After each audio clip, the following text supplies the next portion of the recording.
Hello दोस्तों, कैसे हैं आप। आज हम लोग जनन एवं स्वास्थ्य पढ़ेंगे। हम लोग पिछले क्लास में पढ़ लिए थे निषेचन के बाद की क्रिया और निषेचन के अगर निषेचन नहीं होगा तो उसके बाद की क्रिया क्या होता है। उससे भी पहले हम लोग देखे थे मनुष्य में जनन हम लोग का चक्र चल रहा है। मनुष्य में जनन चल रहा है reproduction in human class 10th का। तो उसके बाद हम लोग देखे थे नर जनन तंत्र क्या होता है, मादा जनन तंत्र क्या होता है, बच्चे का कैसे निर्माण होता है, बच्चे का कैसे विकास होता है। बच्चे का विकास कहाँ होता है बच्चों, बच्चे का विकास होता है हमारा गर्भाशय में। और निषेचन कहाँ होता है, फिलोपियन नालिका में। ठीक है, इन सब चीजों को हम लोग देखे थे। उसके बाद देखे थे निषेचन नहीं होने के बाद क्रिया क्या होता है। तो लड़की लोग का मासिक चक्र जो होता है निषेचन नहीं होने के बाद की ही क्रिया होता है। अगर निषेचन हो गया तो मासिक चक्र रुक जाता है। फिर जब बच्चे का जन्म देते हैं उसके बाद ही मासिक चक्र स्टार्ट होता है। समझ गए दोस्तों, ये सारी चीजें हम लोग पढ़ लिए थे। जनन क्या होता है, कैसे होता है, उन सब चीजों को हम लोग डिस्कस कर चुके हैं प्रीवियस क्लास में। आज हम देखेंगे जनन एवं स्वास्थ्य। दोस्तों इसमें जब जनन होता है तो इसके लिए हमको अवेयर रहना जरूरी है। इसमें हमारे कहीं कहीं हेल्थ का भी ये इशू रहता है। तब जनन के साथ साथ हमारा हेल्थ भी अच्छा रहना चाहिए, स्वास्थ्य भी अच्छा रहना चाहिए। कहीं कहीं अभी भी समाज में इस चीज को लेके एक उतना अवेयरनेस नहीं है जितना कि रहना चाहिए। इसलिए होता है इसको गोपनीयता से रखा जाता है। अगर मान लीजिए आपको लिंग में कोई प्रॉब्लम भी है तो हम किसी को नहीं बता पाते। हम लोगों को ये समझना होगा जिस प्रकार हमारे शरीर का कोई भी अंग है, जैसे आंख हो, कान हो, नाक हो, मुंह हो, हाथ हो, पैर हो, इसमें कोई तरह की दिक्कत होता है चेकअप कराने के लिए हम लोग डॉक्टर के पास जाते हैं ना। वो भी एक मामूली अंग है जिसको हमको बार बार चेकअप कराते रहना चाहिए। उसमें क्या होता है, हम लोग शर्माते हैं, घबराते हैं, अपने पेरेंट्स को नहीं बताते हैं या किसी और को नहीं बताते हैं, जिससे आगे चलकर उनको बहुत भारी नुकसान भुगतना पड़ता है। बहुत सारे लोग अभी देखते होंगे समाज में जो बच्चे को जन्म नहीं दे पा रहे हैं। कहीं कहीं उन्हीं गलतियों का ये है, बता नहीं पा रहे, शर्मा रहे हैं। अगर आपके अंदर कोई सा भी त्रुटि आ रहा, अपने पेरेंट्स को बताइए, अपने अच्छे दोस्त को बताइए, अपने टीचर्स को बताइए, जिससे आपका अच्छा कनेक्टिविटी हो, जिससे आपका अच्छा मतलब बातचीत हो, जो आपको अच्छा सा आपके बातों को समझता हो, ताकि इन चीजों को रोका जा सके। जस्ट अवेयरनेस की बात है, ऐसा कोई एक गलत चीज नहीं है। जनन करना, आप किसी के साथ मिल रहे हैं, प्यार कर रहे हैं, मोहब्बत कर रहे हैं, उसके बाद आप मानिए कभी शारीरिक संबंध में आने तो गलत चीज नहीं है। लेकिन अवेयर रहेंगे तो उससे जो भी बीमारियां फैलेगी वो बीमारियां नहीं होंगी। आज दोस्तों हम लोग उसी चर्चा के उसी बात के डिस्कस करेंगे कि जनन के साथ साथ स्वास्थ्य हम लोग को क्यों इम्पोर्टेंट है। चाहे मान लीजिए आप शादीशुदा हो, शादीशुदा ना हो, कहीं के जनन के बाद हम लोग को स्वास्थ्य फैक्टर करता है। आए दिन हम लोग को देखने को मिलता है, मतलब हम लोग के कंट्री में कि हमारी माताएं जो है, हमारे देश की महिलाएं, देश की माताएं, उन्हें बार बार मतलब गर्भ में प्रॉब्लम होता है, बच्चेदानी में प्रॉब्लम होता है। हम बोल जब हम बच्चेदानी डॉक्टर बोलता है उसको बार बार ऑपरेशन करके काट के ही निकालना पड़ता है। कहीं कहीं कुछ ना कुछ प्रॉब्लम है, कहीं कहीं अवेयरनेस की कमी है, जिस कारण से हम लोगों को ये सब करना पड़ता है। अगर हम लोग अवेयर हो जाएंगे, सब चीजों को समझ जाएंगे, जब ट्रीट करेंगे कि जस्ट ये भी हमारा एक सिंपल ऑर्गन की तरह है, हमारे जैसे बॉडी का हर एक पार्ट है, तो हम लोग को इस तरह की कठिनाइयां नहीं होंगी। समझ गए दोस्तों, जनन के साथ साथ स्वास्थ्य भी इम्पोर्टेंट है। बार बार चेकअप कराते रहना चाहिए। जैसे मान लीजिए जब एक महिलाएं प्रेग्नेंट होती है उसको हर एक मंथ चेकअप डॉक्टर के पास कराया जाता है। स्वस्थ मनुष्य को भी कभी कभी जाकर चेकअप कराना चाहिए। चेकअप कराते हैं लोग कि हम लोग का ठीक चल रहा है, नहीं कोई तरह की प्रॉब्लम भी है, त्रुटि भी है। ऐसा जरूरी नहीं है जब कोई प्रॉब्लम है तभी हम लोग डॉक्टर के पास, डॉक्टर से कंसल्टेंट के लिए भी जा सकते हैं कि हम मेरा मतलब कोई तरह की दिक्कत नहीं है, बट हम एक बार चेकअप कराना चाहते हैं। अगर कोई त्रुटि होगा, अभी तो हम लोग को कोई फील नहीं हो रहा, बट अगर कोई त्रुटि होगा तो उसको देखा जाएगा।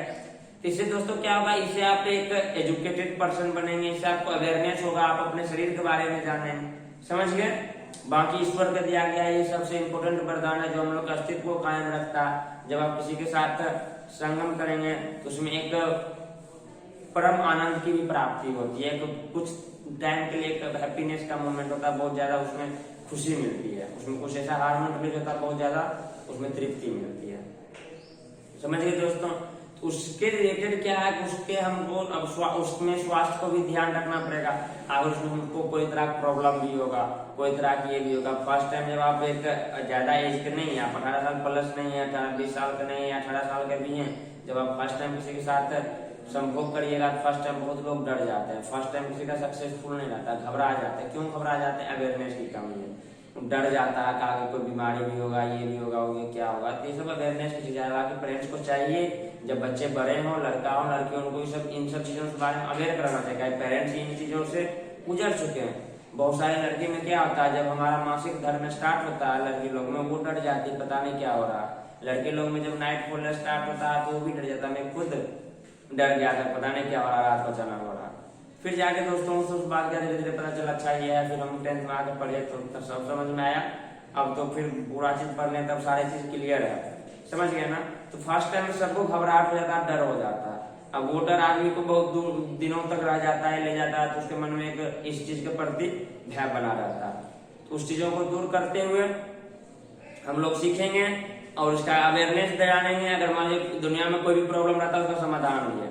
अगर हमारा इससे संबंधित कोई बीमारी होगा तो सबका समाधान भी है, उनसे लोग डिस्कस करेंगे। हालांकि इसकी बीमारी में डिटेल्स अभी हम लोग को नहीं पढ़ना, जस्ट नाम पढ़ना है, बट आप लोग के लिए हम एक्स्ट्रा सेशन लेके इन सब बीमारी के बारे में बता देंगे। जो हमारा लिंग से संबंधित बीमारी हो, जो एक दूसरे के साथ संभोग करने से बीमारी हो, एक दूसरे के साथ संगम बनाने से बीमारी हो, समझ गए दोस्तों। फिलहाल हम लोग देखते हैं लैंगिक जनन संचारित रोग। मतलब हमारा जो है जन्म के दौरान जो लैंगिक जनन होता है, मतलब एक जिसमें नर और एक मादा की आवश्यकता होती है, उस प्रकार की जो जनन आता है, उसे संचारित जो भी रोग होता है उसके बारे में जानेंगे। एसटीडी, इसको शॉर्ट फॉर्म में क्या बोलते हैं दोस्तों, एसटीडी। लैंगिक जनन संचारित रोग को शॉर्ट फॉर्म में क्या बोलते हैं, एसटीडी। इसका फुल फॉर्म देखेंगे sexually transmitted disease. Sexually transmitted disease लैंगिक जनन संचारित रोग, मतलब लैंगिक जनन से जो रोग संचारित होता है। दोस्तों मजे की बात यह है, अगर मान लीजिए मेरे अंदर कोई बीमारी है, लैंगिक जनन बीमारी है, अगर हम किसी लड़की के साथ रिलेशन बनाते हैं, लड़की के साथ संबंध बनाते हैं, अगर पुनः वो लड़की किसी और के साथ संबंध बनाएगा तो उसको भी ये रोग हो जाएगा। हम लड़के बनाए, लड़की में गए, लड़की उसमें गए। इस प्रकार कोरोना वायरस छूने से बढ़ता था ना दोस्तों, लैंगिक जनन भी उस प्रकार से बढ़ता है बीमारी। एसटीडी बीमारी जो होता है वो भी इसी प्रकार बढ़ता है, एक लिंग से दूसरे लिंग, दूसरे लिंग से तीसरे लिंग, ये भी ट्रांसमिटेड होता है, समझिए दोस्तों। इसलिए हम लोग अवेयरनेस थोड़ा ज्यादा है। अब किसी अनजान लड़की से या अनजान लड़का से जाकर हम रिलेशन अचानक नहीं बना लेंगे, उसको जानेंगे, पहचानेंगे, कौन है, कहाँ से है, एक अच्छा अंडरस्टैंडिंग होगा, उसका व्यवहार कैसा है, विचार कैसा है, तब हम इस प्रकार के सोचेंगे। ऐसे नहीं रात चलते कोई लड़की ऑफर दी, चलो होटल चलते, हम तुम्हारे साथ संबंध बनाना चाहते हैं, तो ऐसे नहीं करेंगे। पहले उसको जानेंगे, पहचानेंगे, कुछ दिन बातचीत करेंगे, उसका इंटेंशन क्या है, उसके अंदर कोई प्रॉब्लम तो नहीं है, उसके बाद हम इस चीज को के लिए आगे बढ़ेंगे। ऐसा नहीं है कि फर्स्ट टाइम मिले उसके बाद हमारा संबंध ही बनना चाहिए, लैंगिक प्रक्रिया ही होना चाहिए, सेक्स ही होना चाहिए, ऐसा नहीं होना चाहिए। आप अपने पार्टनर को अच्छे से जानिए, पहचानिए। आजकल बहुत सारे ऐसे केस आ रहे हैं जो लड़की को ब्लैकमेल करता है या लड़का को ब्लैकमेल करता है एक बार संबंध बनाने के बाद। तो अवेयर रहिए, सतर्क रहिए, सावधान रहिए। प्रकृति हम ही लोग के लिए सब कुछ बनाया, पूरा एंजॉयमेंट होगा। फिलहाल हम लोग देखते हैं इससे जो संचारित होने वाला रोग होता है, ये रोग जो बहुत सारे सूक्ष्म जीव से होता है। बहुत सारे सूक्ष्म जीव उससे किससे होता है, जैसे बैक्टीरिया हो गया, वायरस हो गया, प्रोटोजोआ हो गया। दोस्तों हमारे जो मूत्र नली है ना, उसमें कुछ ना कुछ मात्रा में बैक्टीरिया रहता है, कुछ ना कुछ मात्रा में वायरस रहता है, मतलब कुछ ना कुछ सूक्ष्म जीव हमारे शरीर के अंदर रहता है, जो हम लोग को तरह तरह की क्रिया प्रदान करता है। अब वही क्या होता है, मान लीजिए हमारे अंदर एक सूक्ष्म जीव है, हम किसी के साथ सेक्स किए, तो उसका सूक्ष्म जीव मेरे अंदर आया, मेरा उसके अंदर गया, अब फिर किसी और के साथ जा रहे हैं करने के लिए। इस प्रकार के अगर आप किसी एक के साथ कंटिन्यू है, एक के साथ आप परमानेंट हो रहा है, तब आपको कोई दिक्कत नहीं, क्योंकि आपका बॉडी उसका बॉडी कंफर्टेबल हो जाता है। लेकिन एक के बाद दूसरा, दूसरा के बाद तीसरा, तीसरा के बाद चौथा, चौथा के बाद पांचवा, ऐसे अगर हम लोग बढ़ते जाते हैं, क्या होता है, सब सूक्ष्म जीव आपस में मिलकर म्यूटेंट हो जाता है, उसमें नया जीव का निर्माण हो जाता है, जो हम लोगों का बीमारी का कारण बनता है, समझ गए। या फिर उसी में हम अगर साफ सफाई ना रखे, अगर मान लीजिए सही से इनरवेयर कपड़ा नहीं बदले, इनरवेयर कपड़ा चेंज नहीं करे, उससे भी बहुत सारी की प्रॉब्लम हो जाती, बहुत सारा इन्फेक्शन हो जाता। क्या है, जो भी सूक्ष्म जीव है वो गर्म जगह पे बहुत आसानी से फैलता है, गर्म नम जगह पे आसानी से फैलता है, ठीक है। तो लैंगिक जनन संचारित रोग में हमारा जैसे क्या है, सूक्ष्म जीव होता है, सूक्ष्म जीव में हमारा बैक्टीरिया आ जाता है, वायरस आता है, प्रोटोजोआ आता है। तो बैक्टीरिया जनित रोग कौन सा है दोस्तों, बैक्टीरिया से मेन 4 रोग होता है, ऐसे और आगे भी होता है। बैक्टीरिया से 4 रोग होता है, कौन कौन होता है दोस्तों।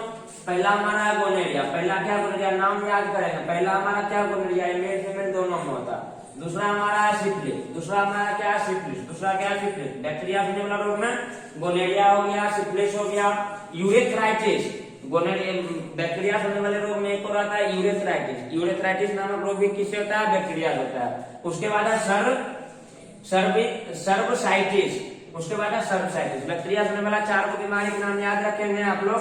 गोनोरिया हो गया, सिफिलिस हो गया, यूरेथ्राइटिस हो गया, सर्वसाइटिस हो गया। समझ गए दोस्तों। अब वायरस से देखेंगे रोग क्या होता है। अब ये रोग क्या है दोस्तों, हालांकि अभी यहाँ नहीं पढ़ना, बट हम इन रोगों के बारे में बहुत ज्यादा डिटेल से वीडियो बनाएंगे। इसका सिम्टम्स क्या है, इसका लक्षण क्या है, आप में क्या होगा तो आप जान देंगे। कल को गोलेरिया हुआ है, सिफिलिस हुआ है, यूरेथ्राइटिस हो गया, इसका कार्यक्रम क्या है, इसका मतलब लक्षण क्या है, समझ गए ना। इस पर हम लोग डिटेल्स बनाएंगे, बट अभी क्लास लेंथी हो जाएगा, वो करेंगे। तो जबकि 10th में है नहीं, आपको नाम ही जानना कि ये सब बीमारी होता है। वायरस जनित रोग है दोस्तों। वायरस जनित रोग, वायरस जनित में थोड़ा खतरनाक रोग होता है। सर्विक्स कैंसर, कैंसर है, नाम से सुनिए गए, कैंसर खतरनाक चीज होगा। सर्विक्स कैंसर है। दूसरा हर्पिस है, दूसरा हमारा हर्पिस है। तीसरा हमारा एड्स है। एड्स से भी आप लोग अवगत होंगे। बहुत दिन पहले मतलब हम लोग के देश में ये बहुत ज्यादा प्रचलित हुआ था। एड्स का फुल फॉर्म देखेंगे तो था एक्वायर्ड इम्यून डिफिशियंसी सिंड्रोम।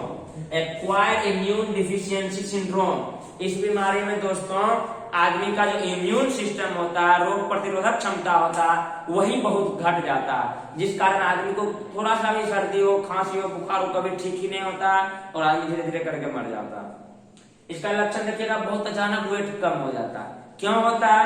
क्यों होता है? गैर मतलब बहुत लोगों के साथ ज्यादा संबंध बनाने से होता है। मान लीजिए आप किसी लड़की के साथ संबंध बना रहे बिना किसी सुरक्षा के, किसी और के साथ, किसी और के साथ, किसी और के साथ, उस दौरान ये बीमारी हो जाता है। समझ गए ना। एक से अधिक लोगों के साथ शारीरिक संबंध बनाने से हमारा क्या होता है? एक्वायर्ड इम्यून डिफिशियंसी सिंड्रोम हो जाता है। एड्स नामक बीमारी हो जाता है। समझ गए। एड्स किसके द्वारा होता है दोस्तों? एड्स होता है HIV वायरस के द्वारा। एड्स होता है HIV वायरस के द्वारा। HIV वायरस का फुल फॉर्म क्या है? Human immuno deficiency virus. Human immuno deficiency virus. HIV का फुल फॉर्म हो गया दोस्तों ह्यूमन इम्यूनो डिफिशियंसी वायरस। ये इस वायरस से कौन बीमारी होता है? AIDS, acquired immune deficiency disease. समझ रहे दोस्तों। उसके बाद दोस्तों है प्रोटोजोआस होने वाला रोग। प्रोटोजोआस जो होने वाला रोग होता है अक्सर जो है महिलाओं में होता है। महिलाओं की जो है मूत्र नली में या कह सकते हैं मूत्राशय में प्रोटोजोआ कुछ पाया जाता है। महिला सबका दोस्तों मूत्राशय छोटा होता है। मूत्राशय छोटा होता है तो अगर वो ज्यादा देर तक पेशाब होल्ड करती है तो उसमें बैक्टीरिया अपने आप पनप जाता है, तो उसके कारण पेशाब करने वक्त जलन भी होता है, बहुत सारा प्रॉब्लम भी हो जाता है। ठीक ना। तो जितने भी बच्चियां इस वीडियो को देख रहे हैं उनसे हमारा एक रिक्वेस्ट है, आप लोग जान रहे हैं कि टॉयलेट को ज्यादा देर तक होल्ड नहीं करना, तो कुछ ना कुछ आप लोगों को प्रॉब्लम आ सकता है। मतलब ज्यादा जलन होगा या फिर मन मतलब इरिटेशन टाइप होगा, उसमें क्या होता है बैक्टीरिया पनप जाता है। तो माता मतलब जो भी स्त्री है उनके मूत्र नली में एक प्रोटोजोआ पाया जाता है। उससे होने वाला रोग होता है ट्राइकोमोनियसिस। उससे होने वाला एक रोग है ट्राइकोमोनियसिस। ट्राइकोमोनियसिस, ट्राइकोमोनियसिस बीमारी हमारा किससे होगा? प्रोटोजोआस होगा। तो हमारा बैक्टीरिया दोस्तों होने वाला रोग कौन सा है? गोनोरिया हो गया, सिफिलिस हो गया, यूरेथ्राइटिस हो गया, सर्विसाइटिस हो गया। वायरस जनित रोग कौन सा है? सर्विक्स कैंसर हो गया, हर्पिस हो गया, एड्स हो गया। एड्स का फुल फॉर्म क्या है? Acquired immune deficiency disease. Acquired immune deficiency disease किसके द्वारा होता है? HIV वायरस से। HIV वायरस का फुल फॉर्म क्या है दोस्तों? Human immuno deficiency virus. क्यों होता है? एक से अधिक लोगों के साथ लैंगिक संबंध बनाने से होता है। प्रोटोजोआ से कौन सा बीमारी होता है? ज्यादातर महिलाओं में होता है, महिलाओं में ही होता है ट्राइकोमोनियसिस। ट्राइकोमोनियसिस नामक बीमारी जो है हमारा किसमें होता है? प्रोटोजोआ का कारण होता है, जो कि महिलाएं में होता है। समझ गए दोस्तों। ये हमारा था जनन एवं स्वास्थ्य। आई होप कि आप लोग को समझ में आया होगा। आप लोग इन चीजों का ख्याल करेंगे कि आगे से करना है सारा चीज काम, लेकिन अवेयर होके करना है किससे क्या होगा नहीं होगा। उसे हम लोग वीडियो बनाएंगे। 10th क्लास में इतना ही है, बट हम बनाएंगे कि इसका लक्षण क्या है, काउज क्या है, क्यों होता है, कब होता है, क्या आपके बॉडी परिवर्तन होगा, समझ जाएंगे। समझ गए ना। मतलब ये सब होने वाले एंजाइटी थोड़ा आएगा, इरिटेशन आएगा, थोड़ा मतलब मन नहीं लगेगा, बोरिंग टाइप फील होगा, ये सब होता है। उसके बाद थोड़ा थोड़ा फुंसी भी आपका बाइलिंग पे आ जाता है। समझ गए दोस्तों। ये हमारा था जनन और स्वास्थ्य। आई होप कि आप लोगों को अच्छे समझ में आया होगा। नेक्स्ट क्लास हम देखेंगे जनसंख्या नियंत्रण। आखिर हम लोग के पास क्या है? तो ईश्वर के द्वारा ऐसा वरदान दिया गया, बहुत संतान उत्पन्न कर सकते हैं। ठीक है, मैं मान लो को मतलब 9 महीना लगता है गर्भ धारण करने में, लेकिन पुरुष पेशा कोई रेस्ट्रिक्शन नहीं है। लड़का चाहे तो 365 दिन अगर अलग अलग लड़की के साथ संबंध बनाए तो 365 दिन में उसको बच्चा हो सकता है लड़का को, ठीक है ना। इस प्रकार मानव को ही नहीं हर एक जीव को मतलब संतान उत्पत्ति की असीमित क्षमता प्रकृति दी है। अगर जनसंख्या पे नियंत्रण नहीं होगा, सिर्फ यहाँ लोग ही लोग नजर आएंगे या फिर कोई जानवर ही नजर आएगा, ठीक ना। तो इसलिए हम लोग जनसंख्या को नियंत्रण का क्या उपाय है, जनसंख्या के नियंत्रण का भी बहुत सारा मतलब मार्केट में चीजें उपलब्ध है। मार्केट में बहुत सारे रासायनिक विधि उपलब्ध है, मैकेनिकल यांत्रिक विधि उपलब्ध है, प्राकृतिक विधि भी है। तो उन सब चीजों पे दोस्तों हम लोग नेक्स्ट क्लास में डिस्कस करेंगे। आई होप कि आप लोगों को सारी चीज समझ में आया होगा। तब तक के लिए जय हिंद बच्चों।